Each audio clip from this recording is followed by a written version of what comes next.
Olá, sou o Cris do Morro e o programa Histórias da Gente hoje recebe a doutora Sônia Deslandes, especialista em Direito da Mulher, Imobiliário e Direito Internacional. Mas hoje ela irá falar para a gente sobre o direito da mulher. E você que é mulher, assenta aí agora, fica atenta e veja os seus direitos. Doutora, tudo bem? Tudo bem, prazer estar aqui com você.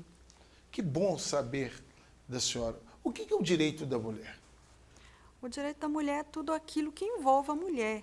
Não só, porque quando a gente fala em direito da mulher, as pessoas acreditam que é sobre violência doméstica, ações de família, e que se resume a isso. E não é. O direito da mulher ele é muito amplo. Ele está em todas as áreas do direito e do convívio, né, entre os seres. Por que destacar direito da mulher? Porque num mundo, numa sociedade em que as mulheres são deixadas para trás, vamos dizer assim, é necessário tratar esse assunto de forma separada, de forma única, para trazer mais as questões para a sociedade, para mostrar o que acontece e para a gente ir diminuindo a distância dos direitos, vamos dizer assim, do direito da mulher com o restante da sociedade.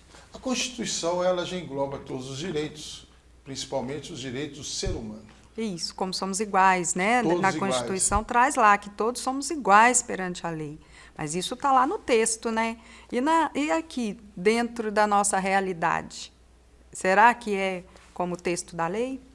Então nós podemos começar a falar do direito da mulher grávida, do direito a dar à luz, que muitas das vezes é desrespeitado. Há uma grande briga e uma grande controvérsia. A mulher tem direito, sim, de escolher o jeito que ela vai ter o parto, se é natural ou se ele vai ser uma cesárea? Com certeza. É um direito seu escolher como vai ser seu parto, se ele vai ser humanizado, se ele vai ser em casa, você vai chamar uma doula, né, que hoje as parteiras agora são as doulas, elas entendem mais sobre aquele processo. Se você vai ter na maternidade, se vai ser cesárea ou se vai ser um parto normal. O que se tem muito visto hoje são médicos querendo fazer uma cesárea porque se ganha mais e é muito mais rápido. Se ganha mais o quê? Em questões financeiras, né? A cesárea, por ser uma cirurgia, por ser mais invasiva, gasta-se mais ali por aquele processo, então recebe-se mais, tanto do SUS quanto dos convênios e da questões particulares. O parto normal não, além dele ser mais demorado, porque o processo do parto normal, ele tem um início e ele vai acontecendo de maneira natural, né, que é o parto natural. E isso demora. Tem mulheres que ficam 4 horas em trabalho de parto, já tem outras que ficam 4 dias em trabalho de parto. Sofrendo.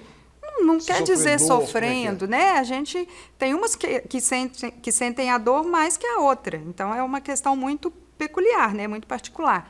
Mas o parto normal, ele não gasta tanto insumos, vamos dizer assim, quanto o parto cesáreo.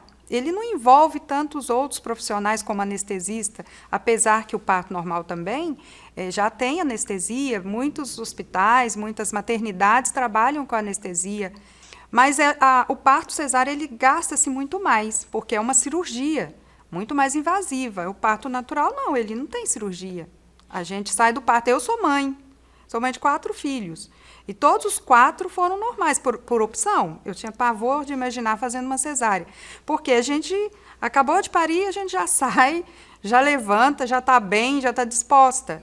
Né? E em relação à cesárea, não. Aí envolve, você está com um corte na barriga, tem o risco de infecção hospitalar, então você tem que ter todo um cuidado, tem que ficar mais tempo no hospital, né? Mais internada. A mulher que faz um parto natural, ela sai da maternidade no dia seguinte. Não precisa ficar ali por muito tempo, ela e o bebê. Permanecendo no mesmo assunto, a lei da laqueadura, por que ela não é respeitada no nosso país? Então, respeitada no sentido da mulher fazer essa opção? Sim, porque muitas das vezes a mulher tem, a lei parece que ela diz que a mulher pode ter 2 filhos, certo, acima de 25 anos, sim, ela já tem o direito a fazer a laqueadura. Decidir pela laqueadura. Aí ela vai ao posto de saúde, encontra-se uma junta de assistentes sociais e um médico que ficam ali forçando para que ela não tome essa decisão, né? que ela desista. E também tem uma coisa que me incomoda muito, que na hora que ela toma essa decisão, o marido ou o companheiro tem que assinar. Como é que é isso? Então, a gente tem duas vertentes aí. Então, a lei tem aquela regra, né? Como toda lei traz lá elenca as regras a serem seguidas, porque se não tiver uma regra, vão estar laqueando aí mulheres de 18 anos ou, né? Não sei, apesar que eu também acredito, se eu tenho já 18 anos, eu já atingi a maioridade e tenho uma decisão sobre a minha vida, eu vou muito pela a linha do respeito ao que o outro decide sobre si mesmo. Então, eu acho que ela poderia estar decidindo. Mas vamos pensar nessa questão que o posto de saúde vai estar trabalhando ali para, as pessoas pensam, forçar a mulher a desistir. Na verdade, é uma questão muito delicada, porque hoje eu tenho 2 filhos e estou disposta a fazer a laqueadura. A laqueadura é para sempre. Você, para reverter isso, não sei nem, assim, como eu não tenho muito conhecimento técnico de medicina, não tenho nada, então eu não sei te dizer se é fácil reverter, se pode reverter, ou que se sabe que é muito difícil. Então, hoje, com 25 anos, eu tomo uma decisão de não ter mais filhos, mas eu tenho uma vida reprodutiva ainda pela frente, Sim. de muitos anos ainda. E a minha vida, como qualquer, né, a vida de todos nós, muda. E vai que amanhã eu decido que eu quero ter filho, que eu arrumei um novo companheiro, ou que eu estou no momento que eu senti aquela necessidade de ter um filho, e eu não vou ter mais. Então, essa questão da assistente social, às vezes do psicólogo, é para alertar sobre essa situação. E, agora, a questão do marido, né, do companheiro, ter que assinar, eu acho um absurdo. É um absurdo. Por Um quê? país tão machista, né? Sim, é um patriarcado, né? Falando, olha, eu estou aqui e tem que ser do meu jeito. E não é. O corpo é meu. A laqueadura vai acontecer no meu corpo. Eu posso decidir se eu quero ou não, sem o marido falar que não. Uai, se eu tomei a decisão, estou certa de que eu quero fazer, o outro vai me impedir? Tem a ver com o respeito também. E é aí que a gente fala, mas o direito não é para todos? É, mas o meu está sendo tolhido, porque eu preciso da anuência de alguém para eu fazer, para eu exercer o meu direito. Então, ele não é para todos. Então, você entende o porquê tratar do direito da mulher numa esfera separada? Sim. Tirando ele do igual lá que traz a Constituição, que o direito é para todos e todos nós somos iguais. Mas o direito é para todos, mas chega num certo momento que ele está esbarrando em alguma coisa ali. E o que é essa coisa? O machismo, o patriarcado, o que é? Então, cabe a nós, mulheres, e aos homens que vestem que buscam, né, que trabalham com a gente essa causa do direito da mulher ter direitos, né, realmente iguais, a gente tem que militar, nem gritar, olha, está errado. Se fosse o contrário, o homem decidir fazer a vasectomia, eu tenho esse direito de impedir? Não, o corpo é dele, ele tomou a decisão. Porque, na verdade, o que chega aí, quando você fala que o companheiro tem que assinar, seja o companheiro, tanto homem, tanto a mulher, se ele tem que assinar, a gente volta lá atrás de quando o casamento era indissolúvel. Né? Uhum. Então, se ele era indissolúvel, para eu parar de ter filhos, eu tenho que decidir com o outro que está casado comigo ali. Porque ele não pode ser indissolúvel, o casamento não pode se desfazer. Então, eu vou viver a minha vida inteira, vou parar, porque a mulher ela tem um prazo de validade fértil, né? Eu vou passar por esse prazo com aquela pessoa, então eu não posso decidir sozinha. Então, eu acho a ideia ela vem muito nisso. Dessa ideia antiga de que tudo tem que ser... Não que eu estou aqui falando, olha, gente, o casamento ele não é indissolúvel, ele tem que separar. Não. O indissolúvel está dentro de cada relacionamento. Cada relacionamento é que tem que saber ali, né? Os dois juntos, do jeito que ele está indo. Cada um vive. Isso. Doutora, uma outra coisa que me incomoda, eu conheço uma mãe que tem um filho que é 100% dependente dela por questões de doença. Certo. A criança recebe um auxílio do governo para se manter, mas aquela mãe que parou a vida inteira dela para cuidar daquela criança não tem o direito ao mesmo auxílio. Certo. E se essa mãe vai trabalhar e deixa essa criança, ela é penalizada. Como é que isso funciona? Tem Então, alguma corrente trabalhando para isso?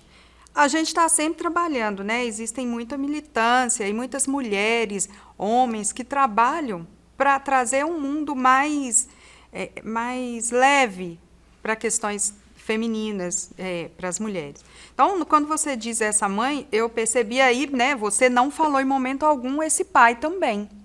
Então, já tirou o pai dessa jogada. O pai ele está aí sem responsabilidade alguma sobre essa criança, porque uma criança para estar ali, ou essa mãe assumiu uma maternidade única, né, sozinha, e fez lá uma inseminação, ou ela tem uma pessoa, um pai ali, que ajudou a fazer essa criança, a conceber, né, a criança. Então, já tira-se esse pai, tira ele da responsabilidade e deixa só com a mãe. E aí o LOA, né, que eu acredito ser esse benefício que a criança recebe, é para a pessoa que é incapaz de trabalhar e de se sustentar. Aí vem a mãe que cuida, mas a mãe é uma pessoa capaz de estar bem de saúde, está dentro daquela idade laborativa. Então, o que temos hoje na nossa legislação é que ela não precisa receber nenhum auxílio. Né? Essa criança recebe porque ela não tem condição nenhuma. Então, entende-se aí, é uma questão política mesmo, que essa criança não... o que ela recebe já dá para manter ali. Na verdade, não dá, né? A gente sabe que um salário mínimo hoje não supre. Então, são tantas coisas envolvidas. Quando eu falo política, é porque teria que ter política pública trabalhando em cima disso, para estender esse auxílio até a mãe.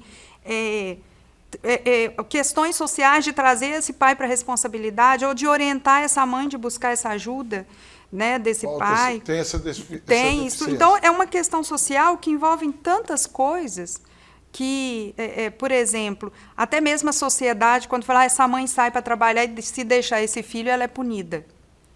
Né? A própria sociedade pune. Sim. Ela não dá a condição, mas ela também pune. É muito desumano, né? Se você pensar assim, olha, eu não te dou condição, ainda vou te punir.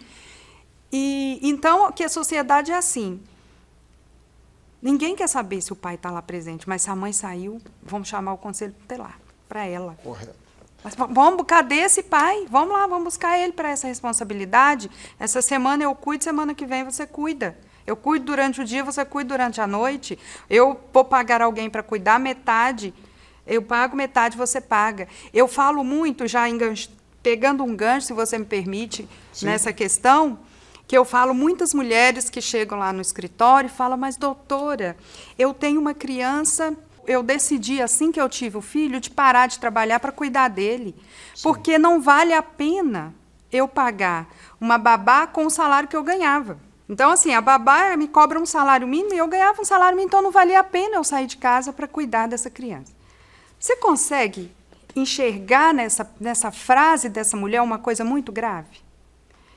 A maioria das pessoas não vão enxergar, mas eu te falo que tem. Sim. A primeira delas, aonde está escrito que o salário que vai pagar a babá tem que sair do salário da mãe? Aonde está escrito? Se eu ganho 1.000, meu marido ganha 1.000, eu tenho que pagar 1.000 para a babá, 500 vem dele, 500 vem de mim.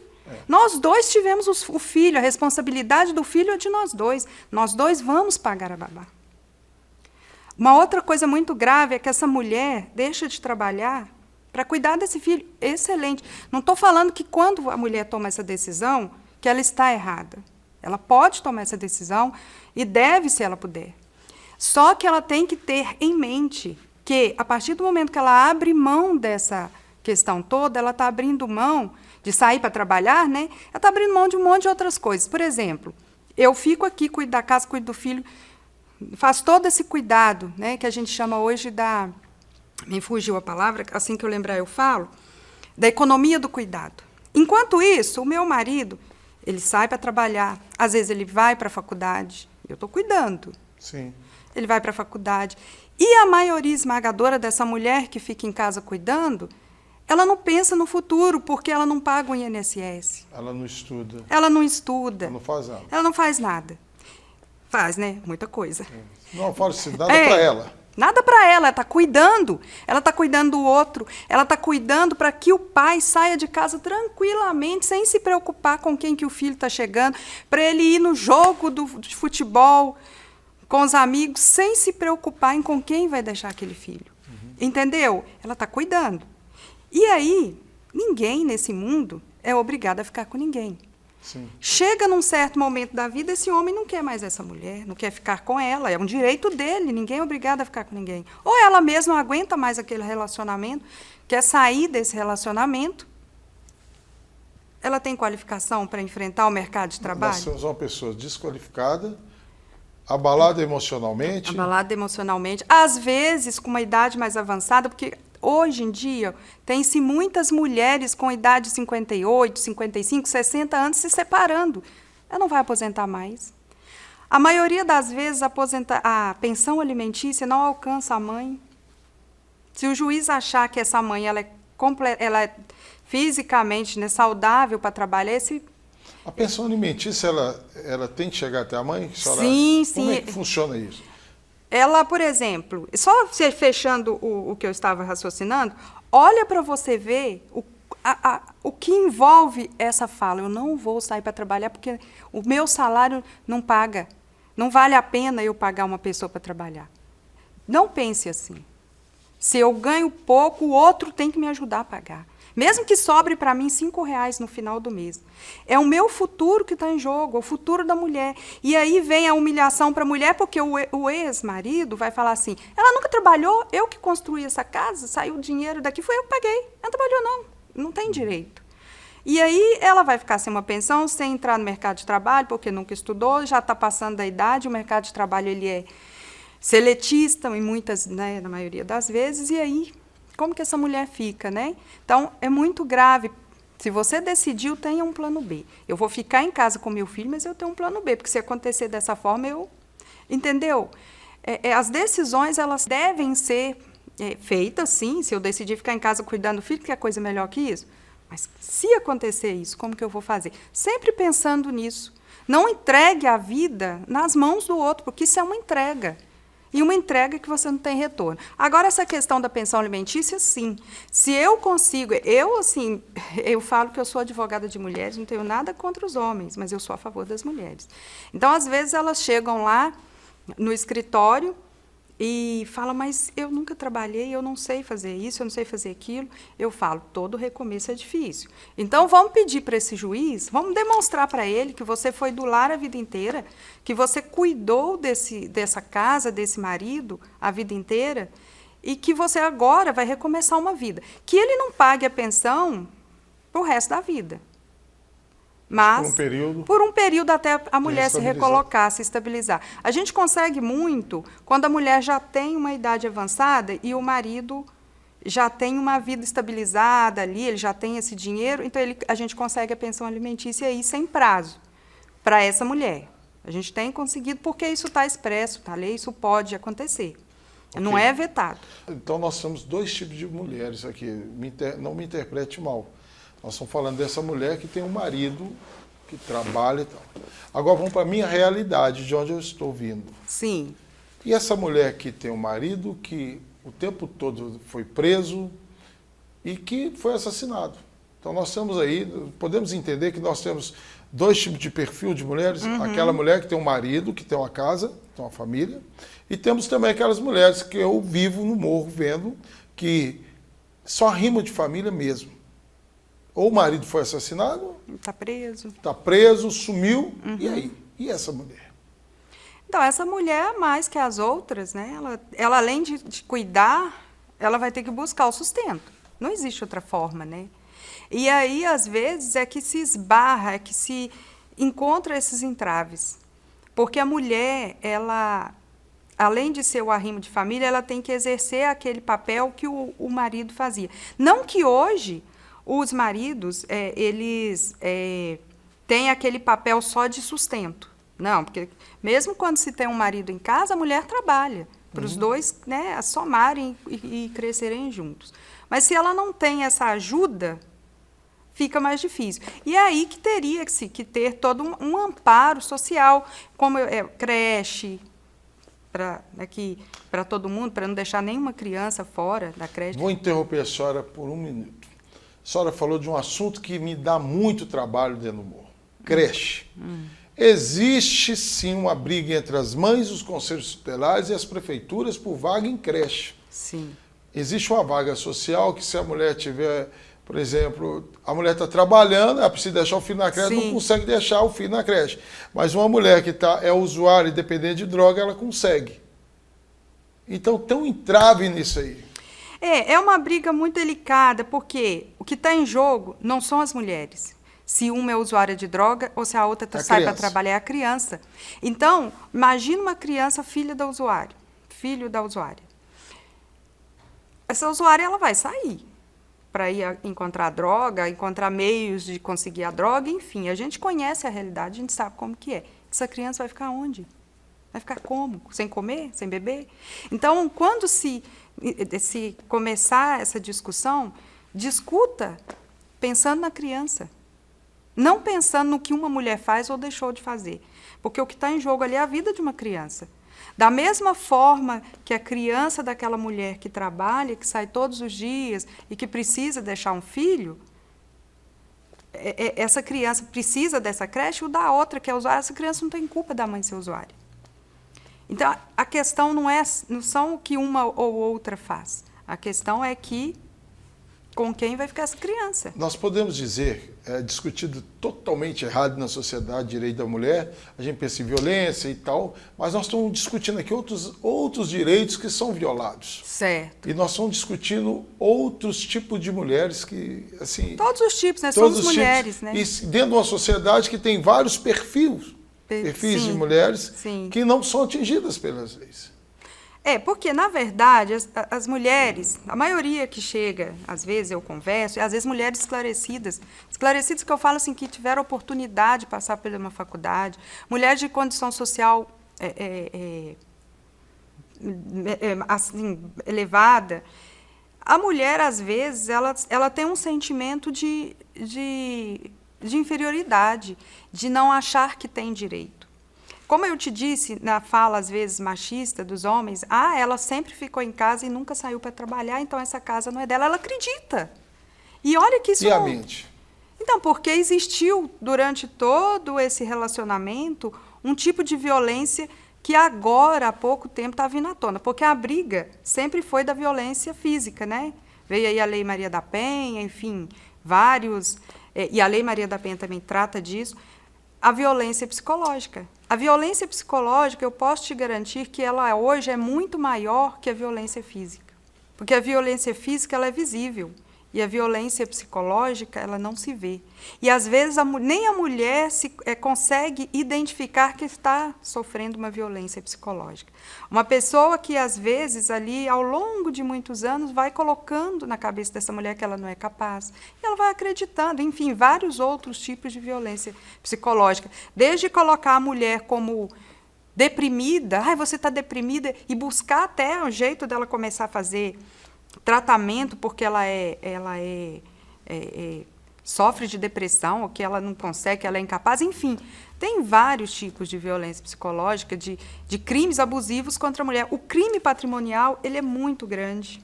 O crime patrimonial hoje é o homem, por exemplo, começar a desfazer, às vezes ele quer se separar e começa a se desfazer dos bens. Isso acontece muito em classe alta, onde se tem bens. Vai vendendo as coisas. Vai aos pouquinhos ali, a mulher assina, vai. Aí, isso é um tipo de violência patrimonial. Mas não tem uma responsabilidade social sobre ele? Ou uma responsabilidade financeira, alguma coisa? Então, quando se consegue provar, né, porque tudo se tem que ter prova, a gente traz, né, essa responsabilidade, coloca isso e exige, né, que essa pessoa traga de volta esses bens.